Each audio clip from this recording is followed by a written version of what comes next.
सभी को प्रेम से राधे राधे। गोविंद गोविंद हरे मुरारी, गोविंद गोविंद मुकुंद कृष्ण। गोविंद गोविंद हरे मुरारी, गोविंद गोविंद मुकुंद कृष्ण। गोविंद गोविंद रथामरूपाणे, गोविंद दामोदर माधवेति। गोविंद दामोदर माधवेति। अब मैं आपको पुरुषोत्तम मास का 20वां अध्याय सुना रही हूँ।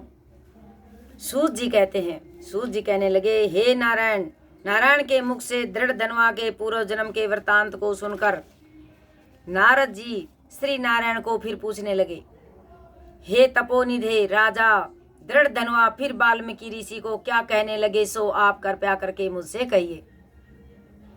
श्री नारायण बोले, हे नारद, राजा दृढ़ धनवा वाल्मीकि ऋषि से कहने लगा, हे मुनि, यह मोक्ष देने वाला पुरुषोत्तम मास व्रत कैसे करना चाहिए, किसकी पूजा करनी चाहिए और इसकी विधि क्या है, सो आप कृपया करके सब लोगों के हित के लिए मुझसे कहिए।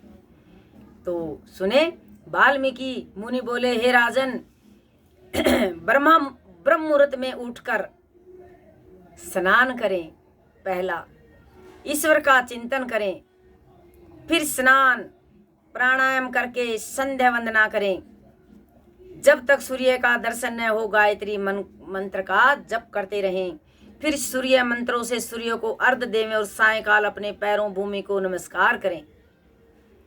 फिर यस्य समृत्यः इस मंत्र को प्रार्थना करें, जो ब्राह्मण श्रद्धा से विधि पूर्वक संध्या करता है उसको तीनों लोकों में कुछ भी कठिन नहीं है। यह सब करते दिन में पूर्व भाग का है। इस प्रकार नित्य कर्म करके हरि का पूजन आरंभ करें।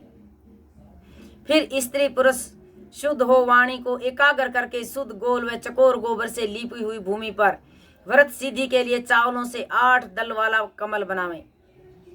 फिर श्रवण चांदी और तांबे के मिट्टी का नवीन छिद्र रहित शुद्ध कलश उस मंगल के ऊपर स्थापित करें। फिर कलश में तीर्थ का जल भर दें। इस प्रकार कलश स्थापना कर इसमें सब तीर्थों का आह्वान करें। गंगा गोदावरी कावेरी सरस्वती मेरी शांति के लिए पापों का नाश करने के लिए आओ। फिर कलश को मंत्रों से गंध अक्षत नवेद और ताजे फूलों से पूज कर कलश के ऊपर पीले वस्त्रों से लपेटा हुआ तांबे का पात्र रख दें।